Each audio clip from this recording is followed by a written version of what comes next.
Hello guys, welcome back to my YouTube channel. So आज हम physics के motion 1D के क्वेश्चंस लगाते हैं। देखते हैं कि कितने क्वेश्चंस लगा लेते हैं।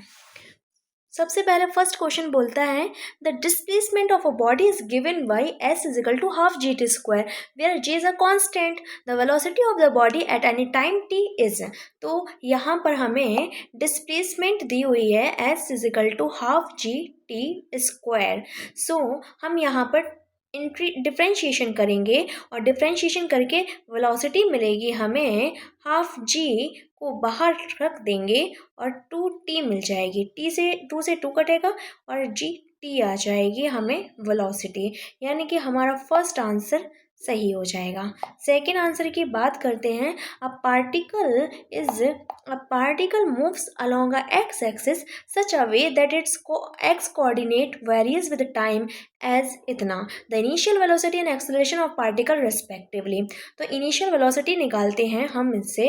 तो x is equal to 2 - 5t + 6t square, और यहाँ पर हमें डिफ्रेंशिएशन करना है और वेलोसिटी आएगी dx/dt से।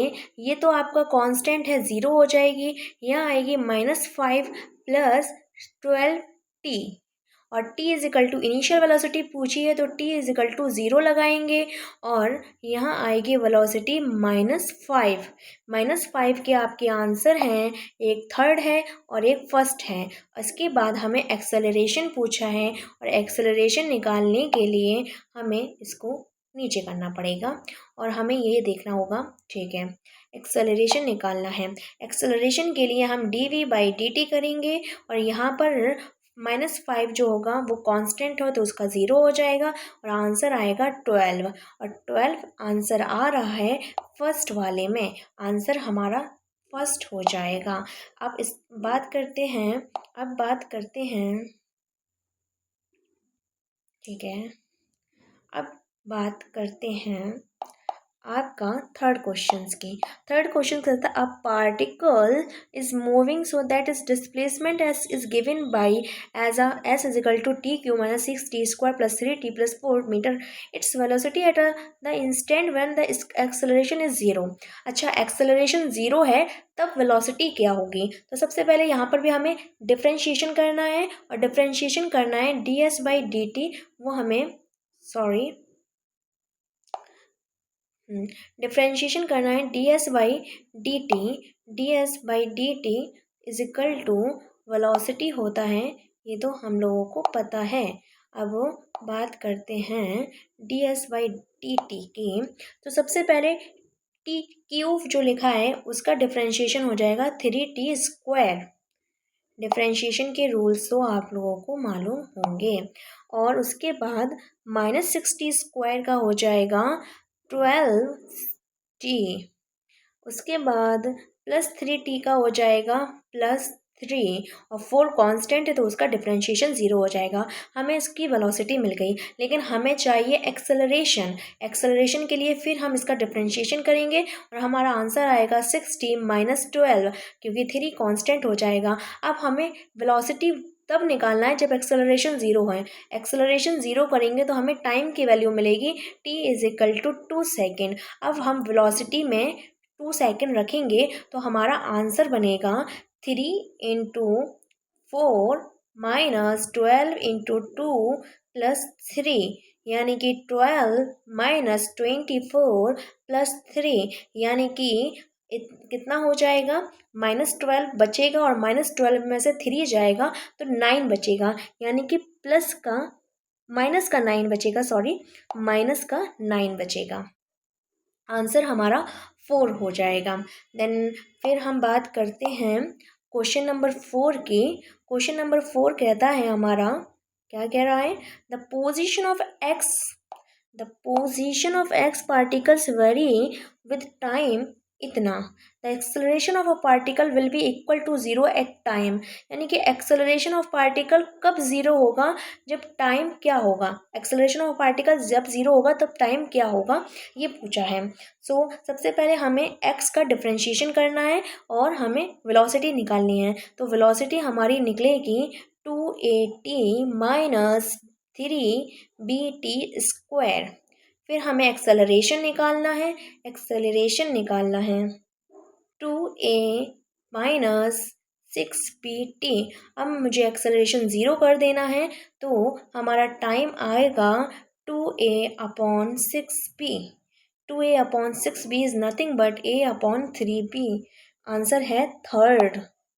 ठीक, अब हम फोर्थ की बात करते हैं। फोर्थ आंसर हमारा क्या कहता है? फोर्थ क्वेश्चन हो गया ना। अब फिफ्थ क्वेश्चन की बात करते हैं। फिफ्थ क्वेश्चन क्या कहता है?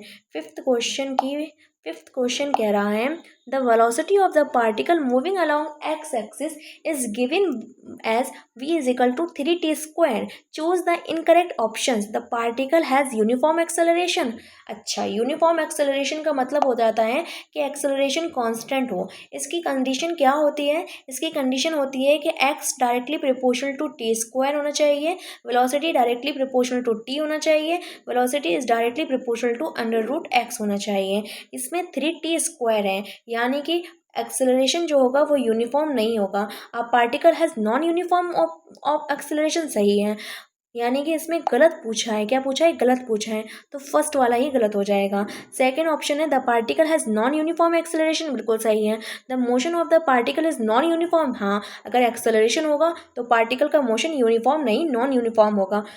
Distance covered by the particle between first 3 second is 27 meter. हाँ, अगर डिस्टेंस निकालना है तो हम इसका डिफरेंशिएशन इंटीग्रेशन करेंगे और इंटीग्रेशन से डिस्टेंस आ जाएगी। और रही बात, हमारा फर्स्ट आंसर आ गया है, लेकिन अगर हम इसको सॉल्व करते हैं तो कर लेते हैं। इसका इंटीग्रेशन करेंगे तो इसका इंटीग्रेशन आएगा 3t³ 3 से 3 कटा, और वेलोसिटी, इनिशियल वेलोसिटी 0 दी हुई है। और फर्स्ट 3 सेकंड की बात करते हैं तो इनिशियल वेलोसिटी 0 थी, ठीक है। और फर्स्ट 3 सेकंड की बात करते हैं तो 27 ही आएगा, ठीक है। तो हमारा ऑप्शन इसका भी हो गया। अब 6 क्वेश्चन की बात करते हैं। 6 क्वेश्चन क्या कहता है? 6 क्वेश्चन कहता है the velocity v is a moving particles varies with displacement as x is equal to √v+1. The acceleration of the particle at x is equal to 5 unit will be। अच्छा, तो यहाँ पर हम सबसे पहले क्या करेंगे कि x is equal to √v+1 है। यहाँ हम रूट को हम स्क्वायर में लेके जाएंगे। x² is equal to v+1 हो जाएगा। फिर 1 को लेके जाएंगे तो x² - 1 is equal to v हो जाएगा, ठीक है। अब मुझसे एक्सेलरेशन पूछा है, और एक्सेलरेशन के हमें ये भी पता है एक्सेलरेशन अगर हमें डिस्टेंस के उसमें दिया हो तो हम क्या करते हैं कि dv/dx इंटू v हमें एक्सेलरेशन देता है। तो हम सबसे पहले dv/dx करते हैं तो x² का क्या हो जाएगा? 2x हो जाएगा, और 1 कांस्टेंट है तो उसका डिफ्रेंशिएशन 0 हो जाएगा। इंटू v की वैल्यू रखेंगे x² - 1। अब हम बात करते हैं 5 x इज इक्वल टू 5 पर क्या होगा? तो 5 इंटू 2 10 हो जाएगा। 25 - 1 यानी कि 24 हो जाएगा, यानी कि 240 यूनिट आंसर आ जाएगा, जो कि आपका आंसर होगा थर्ड। देन फिर बात करते हैं आपके क्वेश्चन नंबर 7 की। क्वेश्चन नंबर 7 करता है the position of the particle along X axis is given as x is equal to 4t - 5t²। The incorrect option is, ठीक है। इनकरेक्ट ऑप्शंस देख लेते हैं। Initial velocity and acceleration of the particle have opposite direction. अच्छा, हाँ, अगर देखो ये बोलते हैं अगर x का फंक्शन जो है, अगर उसमें दोनों अगर t² और t का सेम होगा, पॉजिटिव पॉजिटिव होगा, नेगेटिव नेगेटिव होगा, नेगेटिव नेगेटिव होगा तो यहाँ पार्टिकल ज़ीरो नहीं होगा, यानी कि यहाँ पर वेलोसिटी ज़ीरो नहीं होगी। लेकिन अगर 4t² है -4t है, या बोलें कि 4 - 4t² + 4t है, तो यहाँ पर पार्टिकल जो होगा वो रुकेगा ज़रूर, यानी कि यहाँ पर पार्टिकल रेस्ट पर ज़रूर आएगा। तो ये यही कहना चाह रहा है कि initial velocity and acceleration of the particle have opposite direction. ठीक है, देखते हैं। The particle reverse its direction at of motion at = 4 second. ठीक है, सो सबसे पहले हम देखते हैं कि ये क्या कहना चाह रहा है कि the particle reverse its direction, particles reverse करता है। इनिशियल वेलोसिटी और एक्सेलरेशन के बारे में बात कर लेते हैं। तो हम पहले इसका डिफरेंशिएशन करेंगे, और डिफरेंशिएशन में 4t आएगा और -10t आ जाएगा। अगर मैं इसका डिफरेंशिएशन करूँगी, वेलोसिटी निकलेगी। वेलोसिटी में अगर इनिशियल वेलोसिटी की बात करता है तो ये 0 हो जाएगा, तो यहाँ पर 4t आ रहा है। अगर मैं उसका एक्सेलरेशन की बात करती हूँ तो 4t तो 0 हो जाएगा, यानी कि -10 आ जाएगा, -10 आ जाएगा। तो इसमें बोला है initial velocity and acceleration of the particle have opposite direction. सही है, यहाँ 4t प्लस में आया है और यहाँ -10 अपोजिट डायरेक्शन में हो गया। The particle reverse is direction of motion at = 4 second, यानी कि अब मैं यहाँ पर इसका वो देखूँगी कि ये रुकता कब है। तो वेलोसिटी 0 देखना है, 4t - 10t हो जाएगा। और यहाँ पर अगर मैं वेलोसिटी को 0 कर देती हूँ तो 4t/10 = t, यानी कि 4 सेकेंड में ये स्टे कर रहा है, रुक रहा है, यानी कि इसका ऑप्शन सेकेंड भी सही है। अब the speed of the particle always increases, नहीं, पहले रुकेगा फिर उसके बाद टाइम बढ़ाने पर उसकी वेलोसिटी पहले डिक्रीज होएगी। ठीक है, और the distance of the covered by the particle between t = 0 से t = 5 सेकेंड इज 85 मीटर। नहीं, अगर मैं बात करती हूँ 4 सेकेंड पर इसकी वेलोसिटी रुक जाएगी, और 5 सेकेंड की बात करते हैं तो डिस्टेंस की बात करते हैं। ठीक है, ठीक है, ये आपका वेलोसिटी है। अगर मैं इसका ग्राफ खींचती हूँ तो वेलोसिटी = 4t - 10t हो जाता है। अगर मैं ग्राफ खींचती हूँ वेलोसिटी और टाइम के बीच में, अगर टाइम को मैं 0 रखती हूँ तो वेलोसिटी मेरी 4 होगी। कितनी होगी? टाइम की बात करती हूँ और वेलोसिटी मेरी 4t हो जाएगी। = 4 सेकेंड हो रहा है, वहाँ पर मेरी वेलोसिटी 0 हो जा रही है, यानी कि यहाँ 4 सेकेंड है। और 5 सेकेंड की बात करती हूँ तो 5 सेकेंड में 50 में से 10 गए 40, यानी कि यहाँ पर 40, 50 में से 10 गए, सॉरी 50 में से 40 गए, तो यहाँ पर -10 आ जाएगा। यहाँ टाइम होगा 5 सेकेंड। अगर मैं इसकी वो निकालती हूँ तो कितना आएगा? 4 1/2 × 4 × 4t, यानी कि 2 टाइम्स जाएगा और 80 आएगा ऊपर, और नीचे भी कुछ आएगा। यहाँ पर नीचे भी कुछ आएगा, कितना आएगा? 1 × 1/2 × 10, यानी कि 5, यानी कि -5 आएगा, लेकिन डिस्टेंस में ऐड होगा तो 85 हो जाएगा। The speed of the particle always increases. Answer तो वैसे भी थर्ड ही आ गया था अपना, लेकिन फोर्थ को भी हमने क्लियर कर लिया, क्योंकि डिस्टेंस भी कभी कभी पूछ लेता है।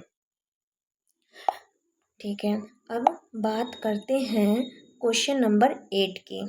क्वेश्चन नंबर 8 बोलता है the position of the particle moving along X axis is given as x = 20 + 10t - 10t². The distance covered by the particle when it comes into instantaneous rest. ना पूछा है ना, मैंने बोला था। सबसे पहले हमें इसकी वेलोसिटी निकालते हैं। Velocity = 10 - 2t। ठीक है, अब मैं वेलोसिटी और टाइम के बीच में ग्राफ खींचती हूँ और देखती हूँ, यहाँ पर ये आता है। अब मैं कितना रखूँ टाइम कि इन दोनों की वेलोसिटी 0 हो जाए। अगर मैं 5 सेकेंड पे वेलोसिटी 0 हो जा रही है, और इसने पूछा है कि particle when it comes to instantaneous rest पे आ रहा है, तो यही हो जाएगा, यानी कि 1/2 × 5 × 10, यानी कि 5 पचम 25। Answer should B 3। ठीक है, the acceleration of acceleration a in the meter per second square a particle is given as by a 3t square minus 3t square plus 2t plus 2 where t is the time. If the particle start with velocity itna, find the velocity at the end of 2 second. Okay, तो यहाँ पर acceleration दिया हुआ है तो मुझे यहाँ पर इंटीग्रेशन करना पड़ेगा और इंटीग्रेशन के लिए v2 माइनस v1 पहले से ही मैं कर दूंगी क्योंकि चेंज इन वेलोसिटी आता है. यहाँ आएगा T cube plus T square plus 2t. Okay,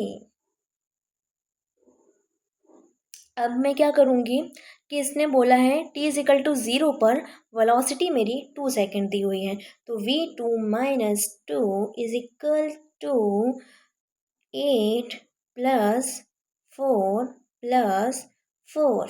ठीक है, 16 plus 2 is nothing but 18. Answer should be third.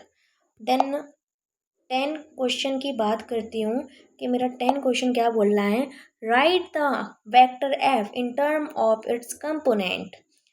इस कंपोनेंट्स में कुछ नहीं है. देखो इसमें क्या है, एफ 45 यानी कि 10√2 इंटू 1/√2 यानी कि 10 आएगा आई कैप में, 10 आएगा जे कैप में, 10 आएगा आई कैप में, 10 आएगा जे कैप में. Answer should B 1. अच्छा, अब बात करते हैं question number. A vector of the particle, a vector makes an angle 30 degree with the horizontal. If horizontal component of the vector is 250, then the magnitude of vector will be 30 degree with the horizontal. Horizontal से 30 degree. If the horizontal component of the vector is 250, तो कुछ भी नहीं है इसमें. माना एक vector है जिसको हम ए वेक्टर मान लेते हैं, जिसका ए से a cos 30 जो है वो आपका 250 है.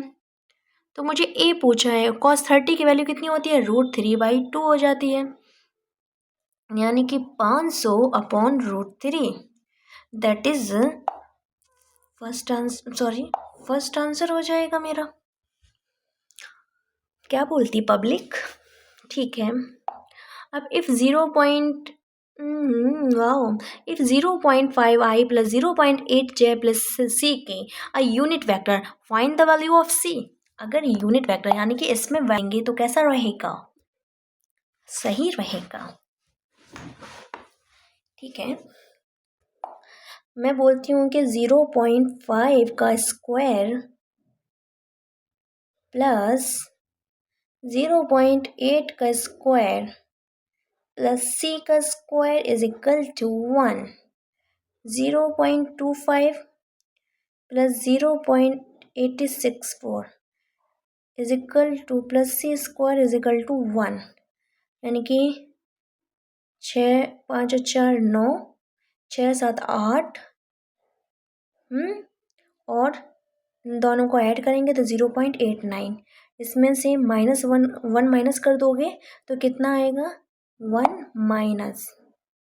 ठीक है, 1 माइनस तो 1 1 0. ठीक है, तो 0.1 और इसका रूट ले लो आप. सो मेरा आंसर तो वैसे ही आ गया थर्ड.